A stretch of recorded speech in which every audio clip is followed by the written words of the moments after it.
మన ప్రాంతాన్ని ఎండబెట్టి మన ప్రాంతాన్ని అభివృద్ధికి ఆమడ దూరంలో పెట్టడం జరిగింది.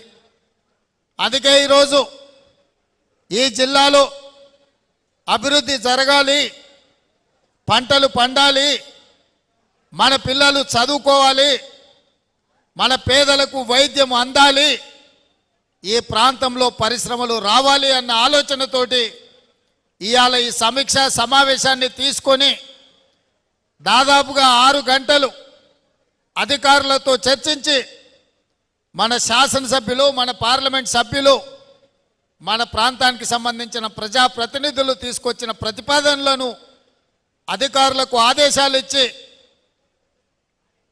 భీమా కావచ్చు, నెట్టంపాడు కావచ్చు, కోయిల్ సాగర్ కావచ్చు, ఆర్డిఎస్ కావచ్చు, తుమ్మిళ్ళ కావచ్చు, పాలమూరు రంగారెడ్డి ఎత్తిపోతల ప్రాజెక్టు కావచ్చు, నారాయణపేట కొడంగల్ లిఫ్ట్ ఇరిగేషన్ కావచ్చు, ఈ ప్రాజెక్టులను అన్నిటిని కూడా తొందరలోనే పూర్తి చేయాలి.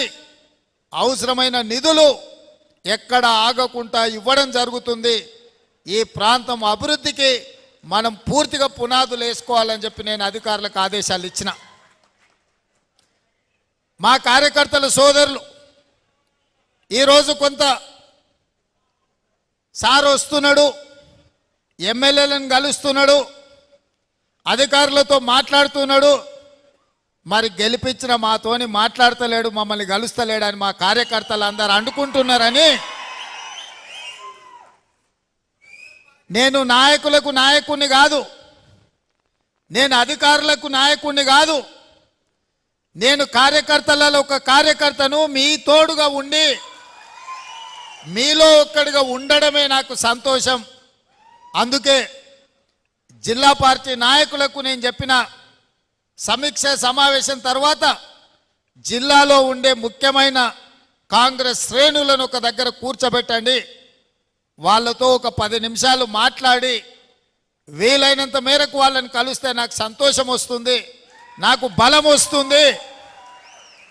కార్యకర్తలు అండగా నిలబడితే కేసీఆర్ను ఓడించడమే కాదు, మోడీని ఢీకొంటామని చెప్పి చెప్పొచ్చు అని ఇవాళ ఈ సమావేశాన్ని ఏర్పాటు చేయడం జరిగింది. నాకు తెలిసి చాలామందికి సమాచారం ఉందో లేదో, ఎందుకంటే కార్యాచరణ ఏ విధంగా ఉందో కొంత ఏవైనా సమాచార లోపం ఉండి ఉండొచ్చు.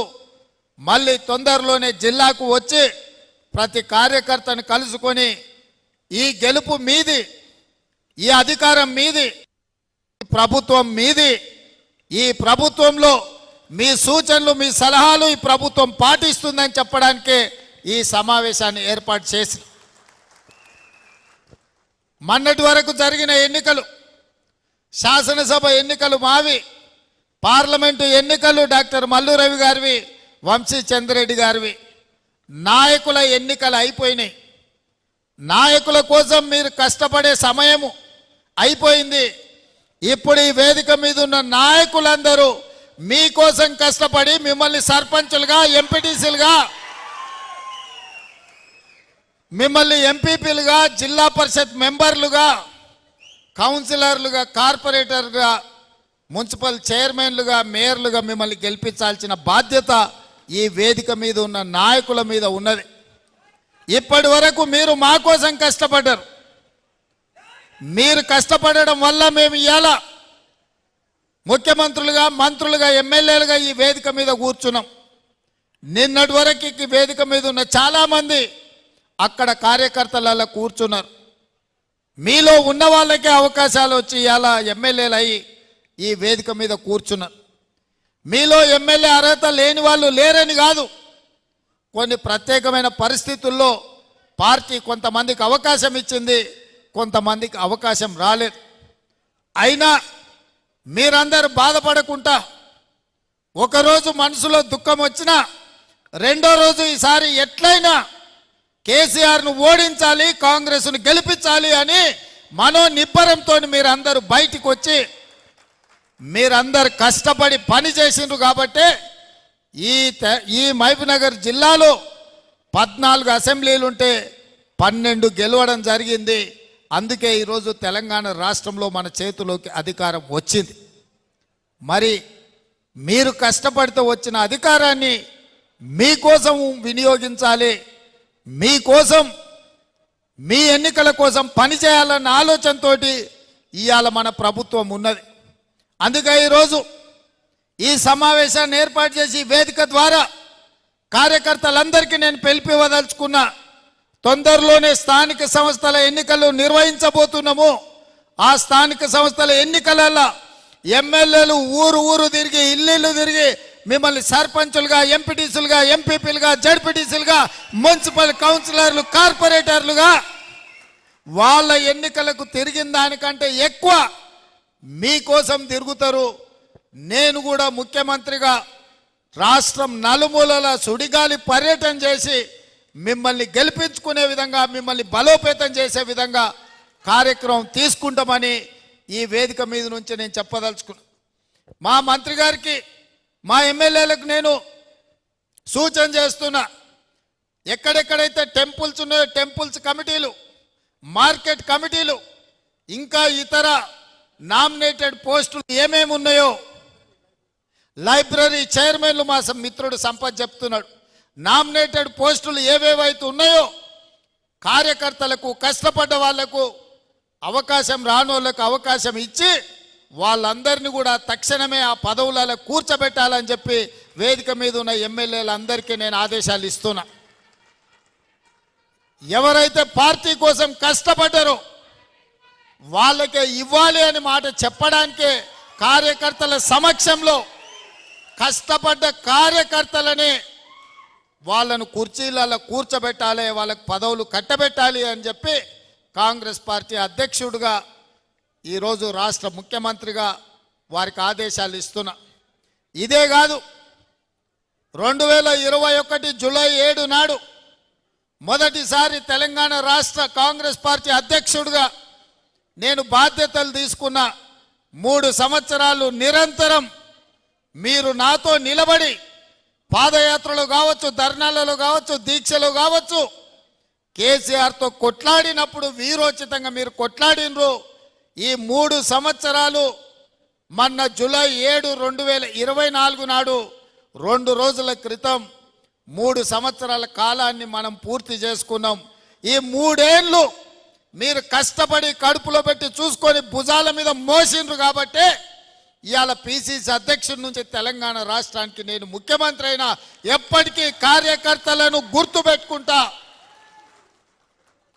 ఇవాళ నేను ఈ స్థాయికి ఎదగడానికి ఉపయోగపడ్డ ప్రతి కార్యకర్తకు నేను ఈ వేదిక మీద నుంచి కృతజ్ఞతలు తెలియజేస్తున్నా. ఈ పదవి నాయకుల వల్ల వచ్చింది కాదు, ఈ పదవి కార్యకర్తల వల్ల, మీ కష్టం వల్ల వచ్చిన పదవి. ఈ పదవి మీ అభ్యున్నతి కోసమే ఉపయోగించాలన్న ఆలోచనతోటి ఇవాళ మిమ్మల్ని అందరినీ కలుసుకోవడానికి వచ్చిన. అందుకే మిత్రులారా, ఈ 3 ఏళ్లలో ఎన్నో కష్ట సుఖాలను చూసినాం, ఎన్నో ఒడిదుడుకులను చూసినాం. ఉప ఎన్నికలలో డిపాజిట్లు పోయి 3700 హుజూరాబాద్ ఎన్నికల్లో ఓట్లు వచ్చినప్పుడు పని అయిపోయింది, రేవంత్ రెడ్డి పడిపోయిండు, కాంగ్రెస్ ఇంకా లేవదు అని చెప్పి కొంతమంది సునకానందంతో సంతోషపడ్డారు. కానీ ధైర్యం కోల్పోకుండా 1.5% ఓట్ల నుంచి 40% ఓట్లకు కాంగ్రెస్ పార్టీ పెరిగి 64 సీట్లు గెలిచి ఇవాళ 65 సీట్లు ఉప ఎన్నికల్లో మనకు కంటోన్మెంట్ గెలవడం ద్వారా ఇవాళ 65 మంది ఎమ్మెల్యేలు, 8 మంది పార్లమెంట్ సభ్యులు ఇవాళ మనకు తెలంగాణ రాష్ట్రంలో కాంగ్రెస్ పార్టీ కార్యకర్తలు కష్టపడి గెలిపించారు. ఓడినప్పుడు కుంగిపోవడము, గెలిచినప్పుడు ఉప్పొంగిపోవడం కాదు, ఎప్పుడైనా నిబద్ధతతోని కార్యకర్తలు అండగా నిలబడితే తప్పకుండా విజయం సాధించవచ్చు అని చెప్పి నిరూపించినాం ఇవాళ. అందుకే ఈ ప్రభుత్వం ఏర్పడ్డది. అందుకే మిత్రులారా, మీరందరినీ నిన్న మొన్న చూస్తున్నాం. కొంతమంది మాటలు బీఆర్ఎస్ వాళ్ళు అంటున్నారు, అయ్యో ఇంత అన్యాయం ఉంటుందా, మేమేం ఇంటలేదు ఈ ప్రభుత్వం అని. 10 ఏళ్ళు మా కార్యకర్తల్ని కొట్టి చంపి కేసులు పెట్టి జైళ్ళలో పెట్టినప్పుడు కేసీఆర్ ఎక్కడ పోయింది రాజనీతి? ఎక్కడ పోయింది ప్రజాస్వామ్యం ఆనాడు? మేం నీలాక దొంగ దెబ్బ తీస్తలేం, నీలాక అక్రమ కేసులు పెడతలేం. బాజాబ్తా ప్రజల చేత ఎన్నికై ఇక్కడికి వచ్చినాం. 6 నెలలనే అంత అయిపోయినట్టు కేసీఆర్ ఏదేదో మాట్లాడుతుండు. ముందుంది ముసళ్ళ పండుగ అని చెప్పి నేను ఈ చెప్పదలుచుకున్నా. ఇవాళ ఆ ఎమ్మెల్యే పోయిండను, ఈ ఎమ్మెల్సీ మారిండను కేసీఆర్ సన్నాయి నొక్కులు నొక్కుతున్నాడు. మరి ఇన్నాళ్ళు ఎక్కడ పోయినావు నాయన? మా ఎమ్మెల్యేలను గుంజుకున్నప్పుడు మా కార్యకర్తలు కష్టపడి గెలిపించి అసెంబ్లీకి పంపిస్తే అక్కడి నుంచి అక్కడనే గద్దలాక దండకపోయినప్పుడు ఈ దుఃఖం కనిపించలేదా? ఇవాళ ఎందుకు వచ్చింది? ఎన్నికైనా నెల తిరగక ముందే ఈ ప్రభుత్వాన్ని పడగొడతాం, ఈ ప్రభుత్వం పడిపోద్ది అని చెప్పి బీజేపీ వాళ్ళు బీఆర్ఎస్ వాళ్ళు ఒక్కటై కుమ్ముక్కై మన ప్రభుత్వాన్ని పడగొట్టాలని చూసిరు. ఈ ప్రభుత్వం ఉండనే ఉండదు, 3 నెలలు కూడా ఉండనీయమని చెప్పి బీజేపీ వాళ్ళు బీఆర్ఎస్ వాళ్ళు మాట్లాడలేదా? ఇవాళ అక్కడి నుంచి ఈ భూమి మీద బీఆర్ఎస్ఏ ఉండదు, పాతాళానికి పోయిందనే పరిస్థితి వచ్చింది. కాంగ్రెస్ పార్టీ కార్యకర్తలతో పెట్టుకుంటే నీ పార్టీకి పుట్టగతులు ఉండవని నేను ఆయల్లో చెప్పిన. మా కార్యకర్తలు ఉసురు తలిగింది కేసీఆర్ నీకు, వాళ్ళ ఉసురు తలిగి దుమ్ము కొట్టుకపోతావు. నీకు ఇంకా రాజకీయంగా మనుగడ లేదు. ఇప్పటికైనా నువ్వు అర్థం చేసుకొని ఈ తెలంగాణ రాష్ట్రాన్ని సోనియా గాంధీ గారు ఇచ్చిండ్రు, ఈ తెలంగాణ రాష్ట్రాన్ని అభివృద్ధి పదం వైపు నడిపించాలని మేమందరం కష్టపడుతున్నాం. ఇప్పటికైనా తెలంగాణ సమాజానికి క్షమాపణ చెప్పి అభివృద్ధి కోసం కష్టపడుతున్న కాంగ్రెస్కు అడ్డుపడకుండా చేతనైతే సహకరించు, చేత కాకపోతే ఆ ఫామ్ హౌస్లో పడుకొని ఏడువు తప్ప ఇంకా కాళ్ళలో కట్టెబెట్టాలని తండ్రి కొడుకులు మామ అల్లుళ్ళు చూస్తున్నారు. పాతకాలం లాగా లేరు మా కార్యకర్తలు. ఎవడైనా ఈ ప్రభుత్వానికి కాళ్ళలో కట్టెబెట్టాలని చూస్తే ఈపులు విమానమూతం అవుతాయని చెప్పి నేను ఈ సందర్భంగా చెప్పదలుచుకున్నా. తన దాకా వస్తే కానీ తెలియదు అన్నట్టుగా ఇవాళ కేసీఆర్ దాకా వస్తే కానీ కేసీఆర్కు తెలుస్తలేదు. ఇవాళ ఢిల్లీకి పోయి 4 రోజుల నుంచి హరీష్ రావు కేటీఆర్ మోడీ చుట్టూతా పిల్లి తిరిగినట్టు తిరుగుతున్నారు. ఏదో ఒకటి చెయ్యి మమ్మల్ని ఎట్లన్నా కాపాడు అని. కాంగ్రెస్ పార్టీ కార్యకర్తల్ని సతాయించినోడు ఎవడైనా లెక్క చెప్పాల్సిందే. ఇవాళ వంతు కేసీఆర్కి వచ్చింది అని చెప్పి నేను సందర్భంగా తెలియజేస్తున్నా. అందుకే మిత్రులారా, ఇవాళ ఈ వేదిక మీద నుంచి తెలంగాణ రాష్ట్రంలో ఉన్న నిరుద్యోగ యువకులకు నేను ఒక మాట చెప్పదలుచుకున్నా. 10 ఏళ్ళు ఆనాడు తెలంగాణ ఉద్యమంలో తెలంగాణ రాష్ట్రం కోసం కొట్లాడి 10 ఏళ్ళు తెలంగాణ రాష్ట్రం వచ్చినాక మీ ఉద్యోగాల కోసం ఉపాధి కోసం కొట్లాడిను. ఆ 20 ఏళ్లలో ఏ నియామకాలు జరగలేదు.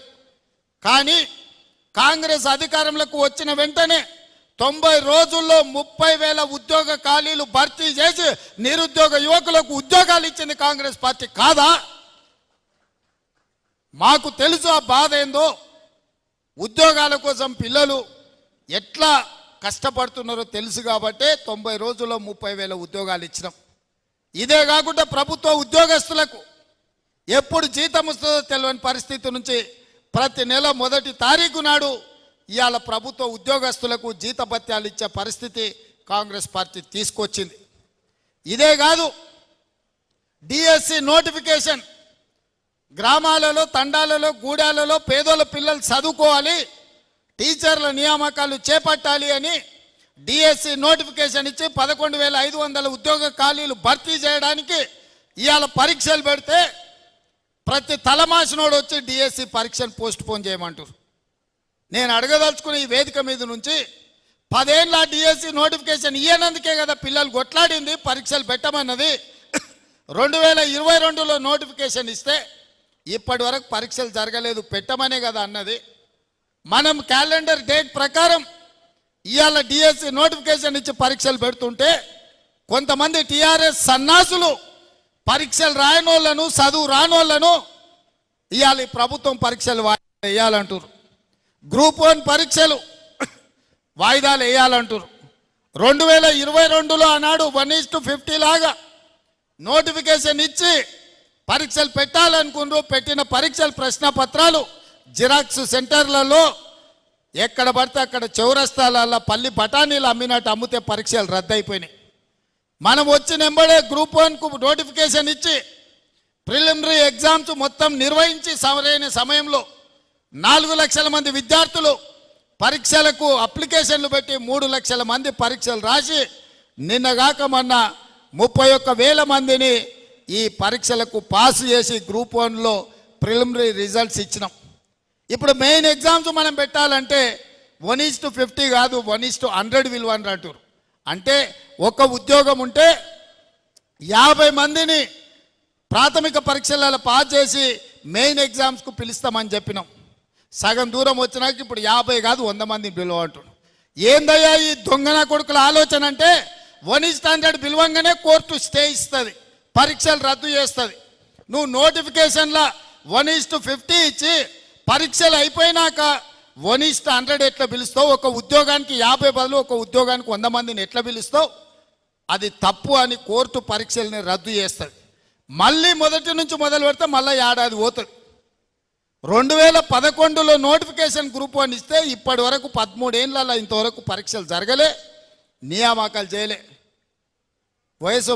వయసులో ఉన్న పిల్లగాడు మధ్య వయసుకు వచ్చిండు, పెళ్ళైనోనికి పిల్లలు అయిన వాళ్ళ పిల్లలు బడికి పోతున్నారు, పరీక్షలు మాత్రం పూర్తి కాలే. నేను ఏదైనా చేసి డిసెంబర్ లోపల పరీక్షలు చేసి దాదాపుగా 1000 మంది గ్రూప్ 1 ఆఫీసర్లను తెలంగాణ రాష్ట్ర నిర్మాణంలో ఫలితాలు ఇచ్చి వాళ్ళను అధికారులను చేయాలని నేను చూస్తుంటే ఈ దొంగలంతా గూడు పుటాని చేసి ఆ పరీక్షలు పోస్ట్ పోన్ చేయమంటారు. ఇట్లనే గ్రూప్ 2 కూడా, అట్లనే గ్రూప్ 3 కూడా దానికి ఒక 5 లక్షల మంది, దీనికి ఒక 5 లక్షల మంది పరీక్షలకు ఈరోజు హాజరుగానికి అప్లికేషన్లు పెట్టుకోరు. ఈ పరీక్షలు పోస్ట్ పోన్ చేస్తే కోచింగ్ సెంటర్లు బతుకుతాయి. ఒక్క నెల ఏదైనా పరీక్షలు గ్రూప్ 1 గ్రూప్ 2 పోస్ట్ పోన్ చేస్తే ఒక్కొక్క కోచింగ్ సెంటర్కు 100 కోట్ల రూపాయల ఫీజులు వస్తాయి. ఇవాళ కోచింగ్ సెంటర్ల మాఫియా కొంతమంది కిరాయి మనుషులను పెట్టి ఆ కిరాయి మనుషులతో రోడ్ల మీద ధర్నాలు చేసి పరీక్షలు పోస్ట్ పోన్ చేయమని అడుగుతున్నారు. ఇవాళ మాకు ప్రభుత్వానికి పోయేదేముంది?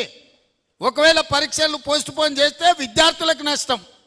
కోచింగ్ సెంటర్లు 100 కోట్ల రూపాయలు కొల్లగొట్టడానికి కోచింగ్ సెంటర్లో ఇవాళ పరీక్షల్ని వాయిదా ఏమని అడుగుతారు. గ్రామాన మీరు చెప్పండి, 10 ఏళ్ళు పరీక్షలు పెట్టలే, ప్రభుత్వ ఉద్యోగాలు ఇవ్వలే. కాంగ్రెస్ వచ్చిన ఎంబడే 30,000 ఉద్యోగాలు ఇచ్చింది, డిఎస్సి నోటిఫికేషన్ ఇచ్చింది, గ్రూప్ 1 నోటిఫికేషన్ ఇచ్చింది, గ్రూప్ 2 నోటిఫికేషన్ ఇచ్చింది, గ్రూప్ 3 నోటిఫికేషన్ ఇచ్చింది. రాబోయే డిసెంబర్ 9 తారీఖు లోపల ఈ పరీక్షల ఫలితాలన్నీ ఇచ్చి వేలాది మంది నిరుద్యోగ యువకులకు ఉద్యోగ అవకాశాలు ఇవ్వాలని మా ప్రభుత్వం ప్రయత్నం చేస్తుంటే పరీక్షలు వాయిదా ఏమంటారు? అన్ని పరీక్షలు 2022లో నోటిఫికేషన్ ఇచ్చినవే, ఆ సన్నాసి పరీక్షలు పెట్టలేదు. ఈ 2 ఏళ్ళు పిల్లలు చదువుతూనే ఉన్నారు, కోచింగ్ సెంటర్ల చుట్టూ తిరుగుతూనే ఉన్నారు. ఇప్పుడు కొత్తగా మళ్ళీ వాయిదా వేస్తే ఇవన్నీ కూడా కోచింగ్ సెంటర్లలో వాళ్ళ కోచింగ్ సెంటర్లు నడపనికే. మా దగ్గర కూడా అక్కడి నుంచి ఇక్కడి నుంచి పైరవి చేస్తారు. సార్ మేము కోచింగ్ సెంటర్లు పెట్టుకున్నదే ఇవి నడుస్తామని, నువ్వు అన్ని పరీక్షలు పెట్టి పిల్లలకు ఉద్యోగాలు ఇస్తే మా దగ్గర ఎవరు చదువుకుంటాడు, మా వ్యాపారం మూతపడదా అని వస్తారు. ఇంత సిగ్గు తప్పిపోయారు. నిరుద్యోగ యువకుల బలహీనతను వ్యాపారంగా మార్చుకోవాలని కొన్ని కోచింగ్ సెంటర్ల యజమానులు ఈ ఆర్టిఫిషియల్ ఉద్యమాలను ఇవాళ మన కళ్ళగట్టినట్టు చూపించాలనే ప్రయత్నం చేస్తారు. ఎప్పుడు కేసీఆర్ బలహీన పడతాడో, ఎప్పుడు కేసీఆర్ పతనం అవుతాడో విద్యార్థులను రెచ్చగొట్టి వాళ్ళని సావగొట్టి వాళ్ళ శవాల మీద పార్టీని బతికించుకోవాలని ఈ సన్నాసోడు విద్యార్థుల శవం కోసం ప్రయత్నం చేస్తున్నాడు. ఆనాడు 6 అడుగులు ఉన్నోడు 100 రూపాయలు పెట్టి లీటర్ పెట్రోల్ తెచ్చుకుండు, కానీ 10 పైసలు పెట్టి అగ్గిపెట్టే తెచ్చుకోలే. పెట్రోల్ డ్రామాతో హరీష్ రావు డ్రామా ఆడితే ఇది నిజం అనుకొని శ్రీకాంతాచార్య అని పేదోళ్ళ బిడ్డ పెట్రోల్ పోసుకొని తెలంగాణ ఉద్యమంలో ప్రాణ త్యాగం చేశాడు. అక్కడి నుంచి ఈశాన్ రెడ్డి, వేణుగోపాల్ రెడ్డి, కానిస్టేబుల్ కిష్టయ్య, యాదయ్య ఇట్లా వందలాది మంది పిల్లలు ప్రాణాలు తీసుకున్నారు. కానీ కేసీఆర్ కుటుంబంలో ఒక్కరన్నా చచ్చిపోయినానే అన్నాడనా? మళ్ళీ ఇప్పుడు అదే మోతీలాల్ అని ఒక లంబాడి బిడ్డను ఇవాళ రెచ్చగొట్టి దీక్ష కూసబెట్టారు. ఇంకొక బక్క జడ్సన్ అని ఒక దళితుని దీక్ష కూసబెట్టారు. ఇవాళ ఇంకో కోచింగ్ సెంటర్ ఆయన దీక్ష కూర్చున్నాడు. ఎందుకు మోతీలాల్ కూర్చోవాలి, ఎందుకు బక్క జడ్సన్ కూర్చోవాలి? నేను సూటిగా సవాల్ విసురుతున్న హరీష్ రావుకు, కేటీఆర్కు, సన్నాసులారా మీరు దీక్ష కూర్చోండి, మీరు సావనైన వాయిదా అయిన పడాలి. ధైర్యం ఉందా? రాండి ఉస్మానియా యూనివర్సిటీకి వచ్చి ఆర్ట్స్ కాలేజ్ ముందల బామార్దుల ఆమరణ నిరాహార దీక్ష కూర్చోండి. గ్రూప్ 1 పరీక్షలు, గ్రూప్ 2 పరీక్షలు, గ్రూప్ 3 పరీక్షలు, డిఎస్సి పరీక్షలు వాయిదానన్న పడ, లేకపోతే మీ ప్రాణాలన్న పోవాలి అనే నినాదంతో మీరు ఆర్ట్స్ కాలేజ్ ముందల దీక్ష చేయండి. మేము కాపలా ఇస్తాం, మిమ్మల్ని ఎవడు ఆపడు, సూతం ఎన్రోల్ చేస్తారు. మీరిద్దరు నిజంగానే పరీక్షలు వాయిదా వేయాలంటే, మీ వాదనలో బలం ఉంటే, ఈ తెలంగాణ కోసం సావు నోట్ల తలకాయ పెట్టినని సన్నాసి కేసీఆర్ చెప్పేది నిజమే అయితే, ఇక ఆయన కంటే వయసు మీద పడ్డది లేవలేనోడు, అసలే కాలు ఇరిగింది, ఆయనను వదిలేయండి. కానీ మీరిద్దరు బావబామర్దులు బిల్లా రంగాలు రాండి ఆర్ట్స్ కాలేజ్ ముందల. మా ఎన్ఎస్యుఐ యూత్ కాంగ్రెస్ కార్యకర్తలు కంచేసి కాపాడతారు మిమ్మల్ని. పరీక్షలు వాయిదా పడే వరకు మీరు నిరాహార దీక్ష చేయండి ఆర్ట్స్ కాలేజ్ ముందల. అది మాత్రం చేయరు. పొద్దుటి పూట తింటారు, రాత్రిపూట తాగుతారు, మీరు మాత్రం సంతోషంగా ఉండాలా? పేదోళ్ళ పిల్లలు దీక్షలతోటి, ఆమరణ నిరాహార దీక్షలతోటి పేదోళ్ళ పిల్లల ప్రాణాలు బలి ఇవ్వడానికి ఇలా బావబామర్దులు ఇద్దరు కలిసి కుట్ర చేస్తారు. ఇవాళ అందుకే విద్యార్థులకి వేదిక మీద నుంచి నేను విజ్ఞప్తి చేస్తున్నా, వాళ్ళ పార్టీ బలహీన పడ్డప్పుడు, రాజకీయంగా వాళ్ళు సచ్చినప్పుడు విద్యార్థులను చంపి ఆ శవాల మీద పార్టీని నిర్మించుకోవాలని కుట్ర చేస్తున్నారు.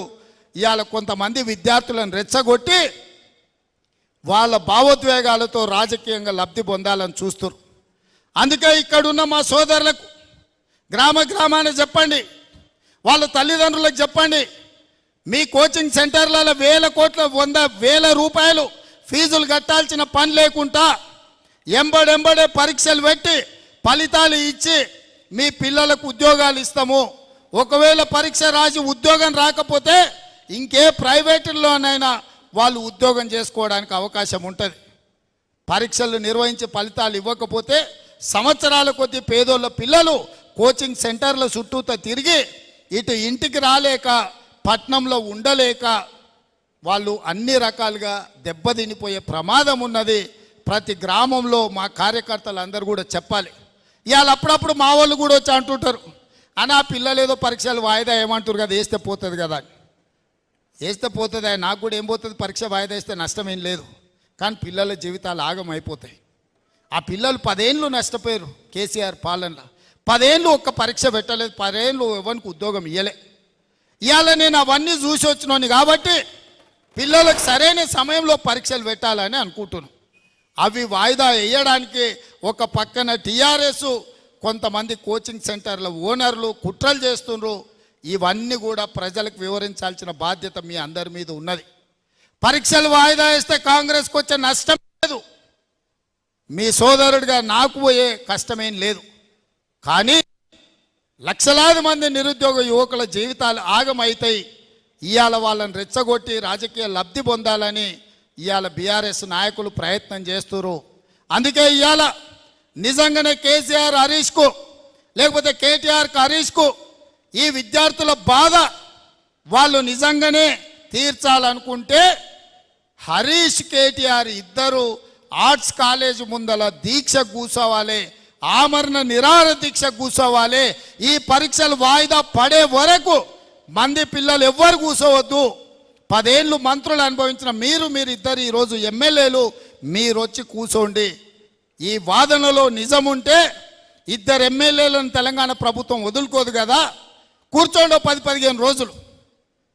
మీరు చెప్తున్న వాదన నిజమైతే 10-15 రోజులు దీక్ష కూర్చోండి ఆర్ట్స్ కాలేజ్ ముందల. ఇన్నేళ్ళు మీరు పదవులు అనుభవించారు కదా ఈ పేదోళ్ళ పిల్లల త్యాగాలతోటి.